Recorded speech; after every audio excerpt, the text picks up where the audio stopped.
Quand je repense à toutes les frustrations que j'ai connues dans la vie, je me rends compte que beaucoup de ces frustrations sont liées à ma motivation. J'ai très souvent compté sur la motivation pour réussir.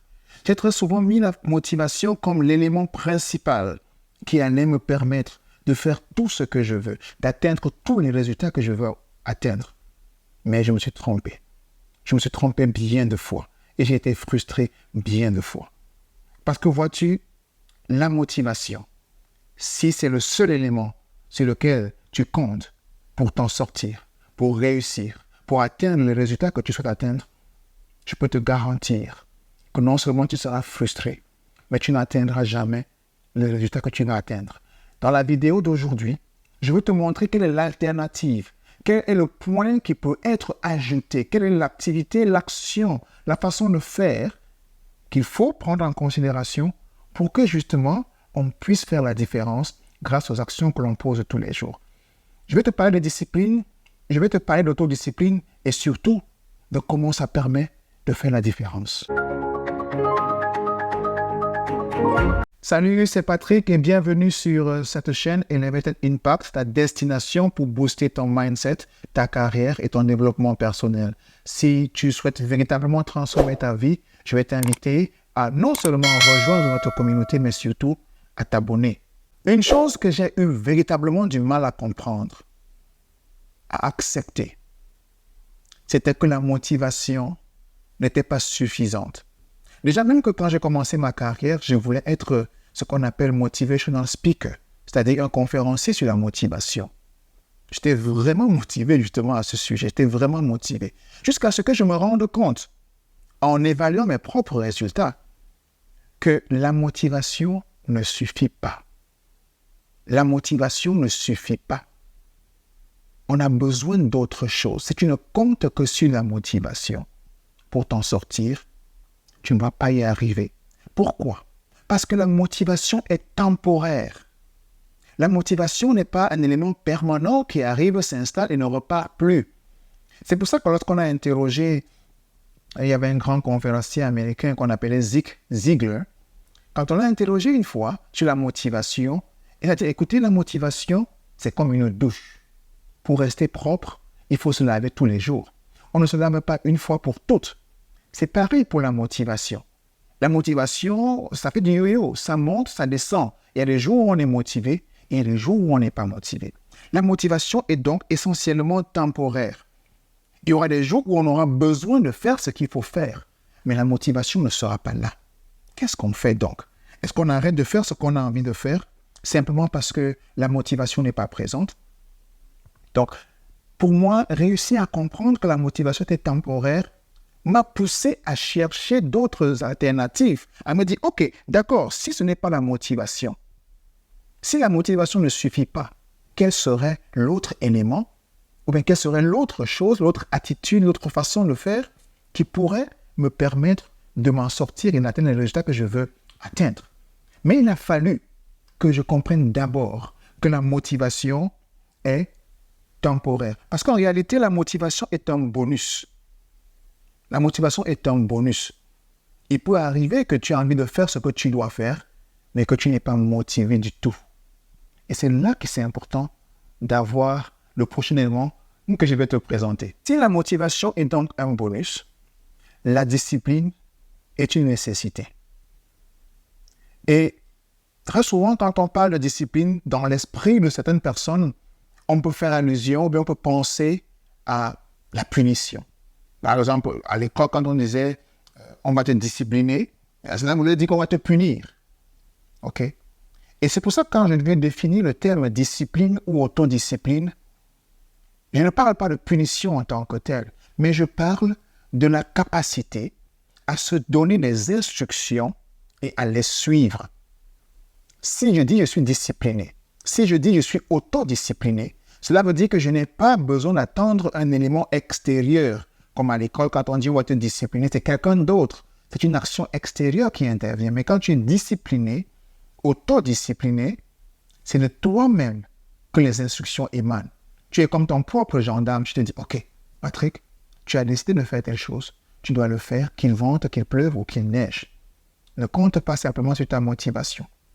De temps en temps, tu vas te motiver. Et même, ça me permet de dire la chose suivante, juste en passant. Hein, il n'y a pas... Et c'est une chose aussi qui m'a permis de me dire, OK, peut-être que devenir motivateur ou bien conférencier sur la motivation, ce n'est pas vraiment ce que je veux. Parce que personne ne peut me motiver. Personne ne peut me motiver. Des gens peuvent m'inspirer par ce qu'ils disent, par ce qu'ils font, par ce qu'ils ne disent pas, par ce qu'ils ne font pas. Mais personne ne peut me motiver. La motivation est essentiellement intérieure. Elle vient de l'intérieur, intrinsèque. Elle vient de l'intérieur. Donc, il est important pour moi de comprendre que c'est la discipline qui crée des habitudes et les habitudes créent le succès. OK. La motivation va aller et revenir, mais la discipline me permet d'être constant, persistant, persévérant, endurant. Et il y a ce monsieur qu'on appelle Jocko Willink. Je prononce mal peut-être le nom, mais Jocko Willink. Lui, il avait l'habitude, par exemple, de faire des posts à 4 heures du matin, et 4h30 du matin. Il se lève à 4h30, il prend une photo de son alarme et il poste, il publie. Comme pour dire aux gens, je continue de faire cette discipline. Je continue de respecter les instructions que je me suis moi-même données. Je n'ai pas besoin que les gens viennent me regarder. Je le fais moi-même. Je connais notre ami qui, chaque jour, quand il se lève pour aller faire son sport, il fait une petite vidéo qu'il met sur son statut WhatsApp. C'est aussi une façon de rester autodiscipliné. Motivation ou pas motivation, qu'il est bien dormi ou qu'il est mal dormi, que la situation soit un peu un genre ce jour-là, il se lève, il fait ce qu'il s'est promis de faire. Ce n'est pas évident. Lorsqu'on prend un pareil engagement, peut-être que les premières tentatives n'aboutissent pas. Peut-être qu'on manque 1 ou 2 jours et ainsi de suite. Et c'est là que la différence doit se faire. Parce que lorsqu'on a manqué 1 ou 2 opportunités, on se dit « Ah, ça ne vaut même pas la peine, je ne vais jamais y arriver. » Mais si on se dit plutôt « Ok, comment est-ce que je peux faire pour que la prochaine journée soit effective? Après la prochaine journée, comment est-ce que je peux faire pour que la prochaine journée soit effective? » Alors, on rend ce changement-là encore plus facile, encore plus attractif, encore plus évident. Donc, si la motivation, c'est le bonus, la discipline devient une nécessité. Avec ou sans motivation, il te faut être discipliné. Et ça fait toute la différence. Un point qui serait peut-être important de souligner, c'est que la discipline, non seulement nous permet d'avancer sur le chemin qu'on a choisi, nous permet de progresser, de ne pas procrastiner et d'effectivement atteindre des résultats. La discipline aussi nous permet de maîtriser l'ennui et la répétition. Parce que très souvent, quand on commence une activité, quand on se lance dans un projet, parce qu'il y a des choses qui se font encore et encore, qui se répètent, on a l'impression que c'est ennuyant. Comme mes enfants aiment me dire, papa, c'est ennuyant. Parce qu'on a toujours envie de passer à autre chose, surtout dans le monde dans lequel on vit aujourd'hui, où les choses changent tellement vite. On a donc l'impression que si on se retrouve à faire la même chose encore et encore, cela me dit que quelque chose ne va pas. Non. Non. Justement, cette discipline-là vient nous permettre de nous rendre compte que ce n'est pas ennuyant. L'ennui n'est pas un problème. La répétition n'est pas un problème. Parce que pour que tu puisses devenir maître ou maîtresse ou expert dans ton domaine, tu as besoin de cette répétition-là. Imagine un Samuel Eto'o. Imagine un Tiger Woods. Imagine un Francis Ngannou. Comment ces personnes peuvent atteindre les performances qu'elles ont atteintes aujourd'hui si elles n'ont pas eu à répéter? Parfois, tu as besoin de faire la même chose encore et encore, de faire le même mouvement encore et encore, de faire le même geste encore et encore. Quand on voit un acteur sur scène, est-ce qu'il est possible que cette personne ait pu se retrouver brusquement sur scène comme ça sans avoir pratiqué? Et quand on dit pratiquer, c'est quoi? C'est-à-dire répéter encore et encore. Moi, je suis musicien. Je suis guitariste. Je ne peux pas devenir un excellent musicien, un excellent guitariste si je ne répète pas mes gammes, si je ne répète pas mes mélodies. Donc, il faut qu'on intègre cet élément-là. Parce qu'on peut se dire, ah non, j'ai déjà fait ça hier, et je vais faire autre chose aujourd'hui. Non, la maîtrise, l'expertise, devenir excellent dans son domaine, c'est justement être capable de maîtriser les fondamentaux. Et ce sont ces fondamentaux-là qui garantissent le succès que l'on va atteindre demain. OK? Parce que la discipline nous permet de persévérer. Je veux dire, lorsqu'il y a répétition, ok, parce qu'on est inscrit dans cette logique de discipline, on peut facilement persévérer.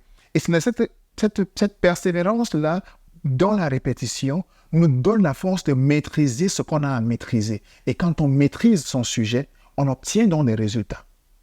Et c'est comme ça que du jour au lendemain, les gens vont commencer à venir vers toi pour te dire, est-ce que tu peux faire ceci, est-ce que tu peux faire cela? Parce que ton caractère discipliné t'a permis de maîtriser un élément. Ça peut être la communication, ça peut être le chant, ça peut être la gestion des projets, ça peut être bien d'autres choses. Mais parce que tu as réussi à maîtriser ça, alors tu es, comme on dit très souvent, ton talent te fait asseoir à la table des grands. C'est-à-dire que ce que tu es capable de faire, le potentiel que tu as reçu et que tu as transformé en talent réel ou bien en pratique réelle, en expertise, en compétence, te permet de te distinguer des autres. Alors, lorsque ça te semble ennuyant, lorsque ça te semble répétitif, garde cet esprit de discipline-là, parce que c'est ça qui va te permettre d'atteindre de bons résultats. Quand la motivation s'en va, il faut que la discipline soit là. Parce que la motivation ne sera pas toujours là tous les jours. La discipline va être ce ciment, ce socle, ce béton même, qui est la fondation, la base de tes actions du quotidien. Et lorsque tu es discipliné, même si au départ ça semble difficile, lorsque tu es discipliné, tu finis toujours par atteindre de bons résultats. Hier, je suis allé faire du sport. J'ai couru pendant 30 minutes. Mais je t'assure que les 5 premières minutes, j'avais l'impression que mes jambes allaient se dérober dans le dessous de moi. J'avais l'impression que, bon, voilà quoi, j'allais m'effondrer comme un château de sucre sur lequel on a versé quelques gouttes d'eau. J'ai dit, oh, mais Seigneur, est-ce que je vais arriver? Mais je me suis souvenu. Discipline. C'est quoi la vision? Qu'est-ce que tu veux réaliser? Qu'est-ce que tu vas atteindre comme bénéfice après avoir fait ce que tu es en train de faire aujourd'hui? Parce qu'il ne faut pas sacrifier un résultat définitif à cause d'une douleur temporaire. Parce que justement, après la 5e, 6e, 7e minute, je ne sentais plus la même douleur. Ne sacrifie pas un résultat définitif pour une douleur temporaire. J'espère que cette vidéo a été utile pour toi. N'oublie pas de t'abonner. N'oublie pas de laisser un commentaire. Et surtout, n'oublie pas de regarder la prochaine vidéo. À très bientôt. Shalom.